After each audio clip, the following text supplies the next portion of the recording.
Hello everyone, welcome back to the channel, welcome back to some more Avatar The Last Airbender. Last time on Avatar we had a prison break, Katara raising the morale of the downtrodden, getting them to rise up against their oppressors. It was all very World War II, very just occupied hometown with people being taken away for having earth-bending powers. You know, there were lines, there were metaphors that, you know, weren't hidden at all.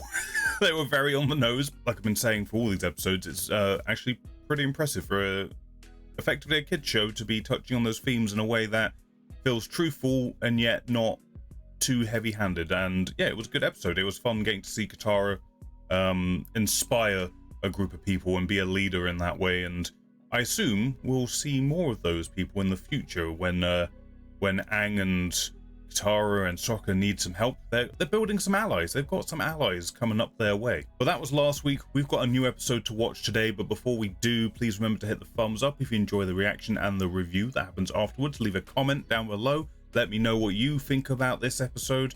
Subscribe if you haven't already, if you don't want to miss any future things. And yeah, that's all of the things. There's links below as well to Twitch, Discord, fun things. But let's do this. Let's jump into this episode, see what the gang is up to this week.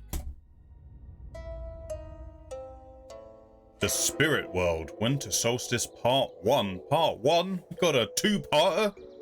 At least it's warning me, I guess. Now I'm expecting a cliffhanger. Why would anyone do this? How could I let this happen? It's the Avatar's job to protect nature, but I don't know how to do my job. Monkey Atso said that Avatar Roku would help me. The Avatar before you? He died over 100 years ago. How are you supposed to talk to him? He's got to unlock his mind. He's got to unlock his mind and it'll come to him. We need to move on. We're closing in on the Avatar's trail, and I don't want to lose him. You look tired, Prince Zuko. Why don't you join me in these hot springs? This fucking guy is the best. You should take your teacher's advice and relax a little. Yeah, just chill out, dude. Seriously, though. I heated it myself. What the fuck? That's fun. Oh my lord. This guy provides the Fire Nation some much-needed humanity. Are you the Avatar, child? My village desperately needs your help. After last time, I'm very suspicious about old men. I'm very suspicious of them. I don't trust them. For the last few days at sunset, a spirit monster comes and attacks our village. A spirit monster? But each of the last 3 nights, he has abducted one of our own. We are especially fearful because the Winter Solstice draws near.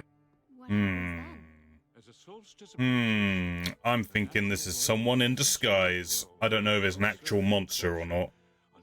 Although there was a giant sea serpent. You are the great bridge between man and spirits. Right, that's me. Aang's like, spirits? I didn't know about that. I got these elemental powers for spirits. So, can you help these people? I have to try, don't I? Maybe whatever I have to do will just come to me. I think you can do it, Aang. Okay. Yeah. We're all gonna get eaten by It's a bit of a risk if monster. there is. Right, Sokka, the fucking spirit monster. Seems like a bit of a risk, but gotta try, I guess. It'll be a learning experience no matter what happens.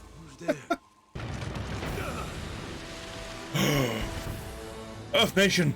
This is the Fire Lord's brother, the Dragon of the West, the once great General Iroh. What if this was the plan the whole time? I don't know. Oh lord, I don't know.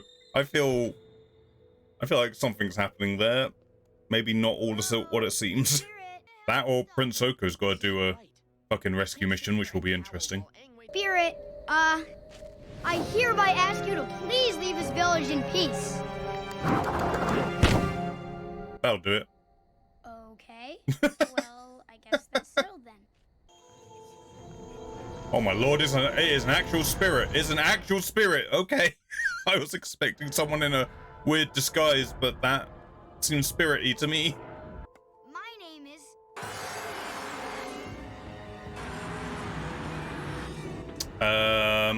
You might wanna do some airbending or something. I command you to turn around now! Oy, okay. That's it. He needs help. I kind of agree with Sokka, but I don't think this ends well for him. I don't want to fight him unless I... Yep, there he goes. Why was he not interested in Aang, though? Is it because it knows he's the Avatar? Those rocks didn't move naturally. My uncle's been captured by Earthbenders. Hey, you caught on pretty quick. I bet the spirit's probably pissed off about this forest being destroyed in some way. Oh, okay. I guess they've gone to the spirit realm. Oh, it's a bear. A bunch of bears. Sokka!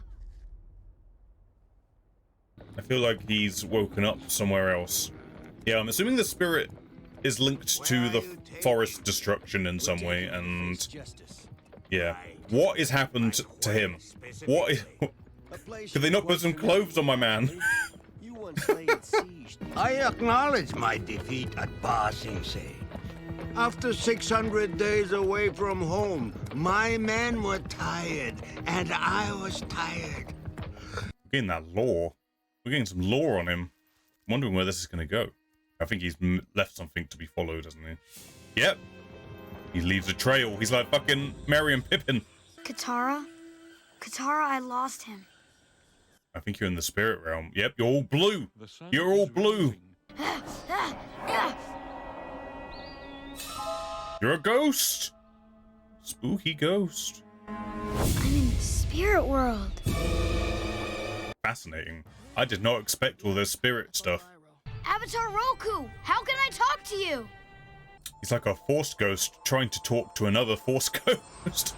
Oh lord, what is that? That's a dragon spirit. Definite. Friend?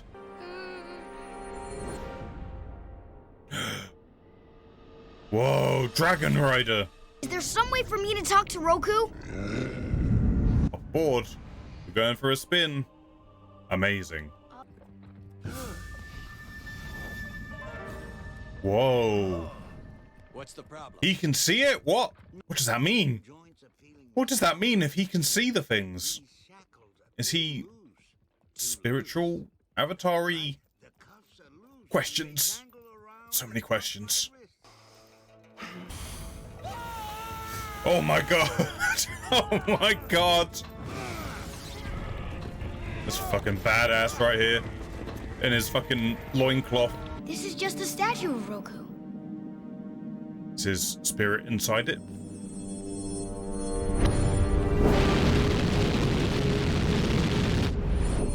When can I talk to him?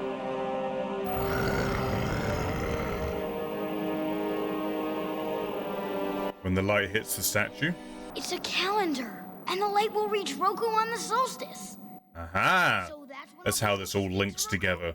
God, there's so much lore and plot happening in this episode. No wonder it's 2 parts. Jesus. The Avatar. Oh no. What are you gonna do? Are you gonna focus on saving your uncle, or what's more important? Hey, there you go. You're back. These dangerous hands must be crushed. Oh my god, what? What? Oh, there he is. He made his choice. If he makes these chains into fucking fire, I swear to God. Look at this man go! Look at him go!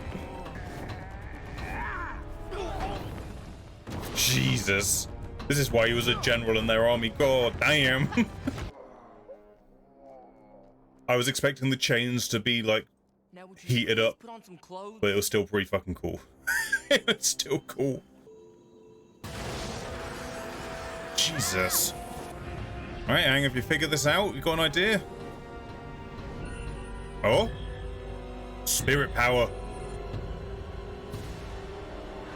Panda bear. It's a panda bear. You're upset and angry because your home was burned down. Yes.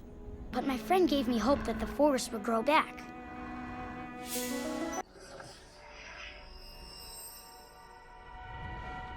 Oh, there we go. It's a big panda. Where's Sokka, by the way? Oh, there he is. Oh, and everyone else. There we go. Sokka! Oh my god. I did have a little help. And there's something else. There's a comet on the way, apparently. I need to talk to Roku. There's a temple on a crescent-shaped island. And if I go there on the solstice, I'll be able to speak with him. But the solstice is tomorrow. Yeah, and there's one more problem. The island is in the Fire Nation. Yeah, it's in the Fire Nation. That's it's a lot. We've got a lot on our plate today, huh? Jesus Christ. Does he even know the way back to that island? Fucking part ones and cliffhangers and shit.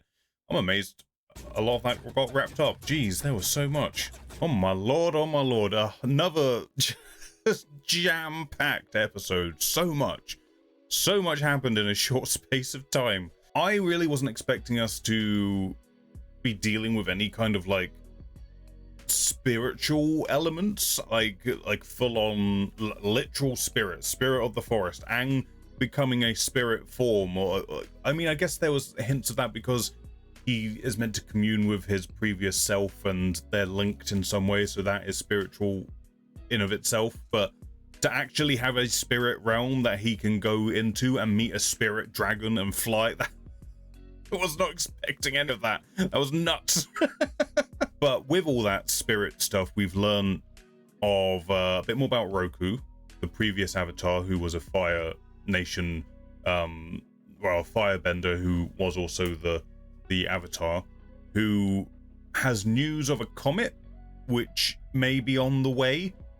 So apparently things are pretty dire. Not only have we got this war going on, but also a comet on the way, apparently. At least that's what I'm getting. Like, there's this disaster, this incoming disaster about to happen, and it's gonna be down to you, Aang, to try and sort this out. If he didn't have enough on his plate already, boy, Aang's got a lot. His own responsibilities, his own guilt of survival he's dealing with, this everything. But honestly, I'm very surprised, like, when it came up with this being a part one, the fact that most of what this episode had set up in it got resolved.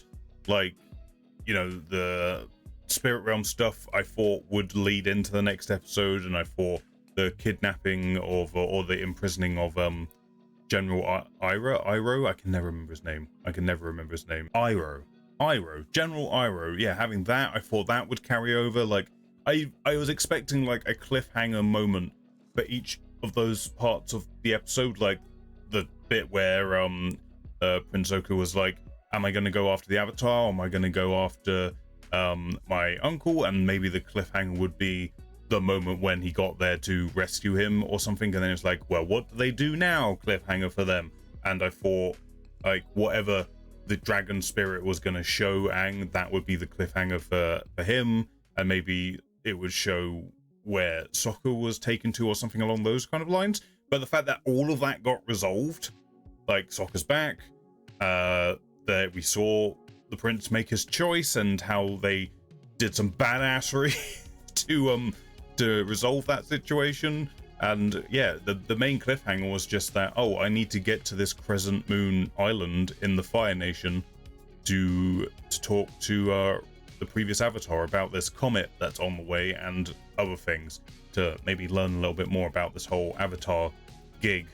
I really enjoyed getting to see more of Iroh, like a little bit more backstory, because obviously he's been this real chill, just, hey, just relax, okay? I know you want to be this leader, Prince. You've got to be authority. I get it. I understand where your head's at, but sometimes just take a step back, enjoy things a little bit more. Just, you know, you'll find your way. And there were some questions as to what was this guy's role in the Fire Nation. And we know he's important, but he has been sort of lumbered with his exiled nephew. Did he do that by choice? Has he gone with him by choice, or was he also forced out because of a failing? We learned here that he failed to take a capital city. Is that something to do with it? But it was nice just getting to see his skill set fully put to use, all while being in a loincloth. Like, using the chains was badass. How he was using his firebending in different ways, and we got a little hint of how it would be used in a more domestic setting, just like heating the water and chilling out. That's fun. But no, I enjoy that character anyway, but getting to see that little peek of why he was a general in an army, how he commands respects, and like everything he's done in the past, and like it's just a little peek behind the curtain that it was kind of wanted and needed, and just adds a little bit more to his character. And also, of course, Prince Zoku making the choice to save his uncle, revealing more about some of his true nature than we've really seen before. Like, I feel like Prince Zoku's going to be expanded upon in an interesting way as the show goes on, because I feel like there is a divide in him. Like, he's got this sense of, I need to prove myself to my dad, but I kind of get a feeling that the way the show's going to go is that he needs to prove something to himself more so than proving something to his dad and the Fire Nation, and that could lead to some more complex stories in terms of his character and where that goes. So, and him choosing to go save his uncle rather than chasing the Avatar is another sign of that, and yeah, I'm interested to see where that might go. But yeah, I'm excited for episode 2 of this two-parter, to see what this incoming calamity that might be heading our way. I mean, I don't know, it might have been something that happened previously that Roku dealt with and it's going to be part of Aang's lesson, or it could be a prophecy like situation of something that's on the way, or there's a number of things it could be. All I know for sure is that just another thing on Aang's already very full plate.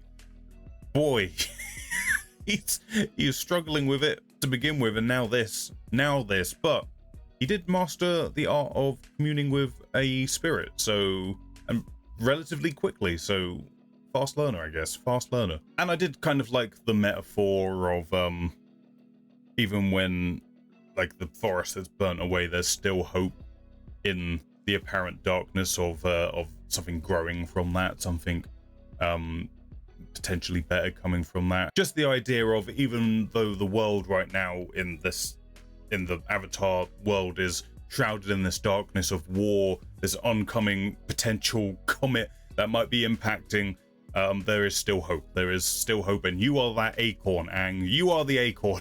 You will bring us hope. So yeah, all in all, good episode. Had some fun action sequences, had Aang learning, rising up on his own 2 feet with a little bit of help, but him taking the initiative to try and do the right thing and step up as the Avatar, and kind of accepting his responsibilities a little bit more, which we talked about in the previous episodes, where feels like he's slightly distracting himself from it because he doesn't really know what he's doing yet, and he doesn't know how to learn and all of those things, and that was present here as well. But he showed the will to learn and to step into that role a little bit here, which was good. It was good to see, and that hero's journey, baby. We're on it. We're well and truly on it. So yeah, good episode. I look forward to seeing the second part and see if we get to this Crescent Moon Island and what Roku's gonna say and all of that fun stuff. I'm sure it'll be a good old time. Thank you for watching this one, guys. If you enjoyed it, please press the thumbs up. Helps me really like to get seen by more people. Leave a comment down below. Subscribe if you don't want to miss anything. I'm muttering and bumbling my way through this, but thank you so much. I will catch you on the next one.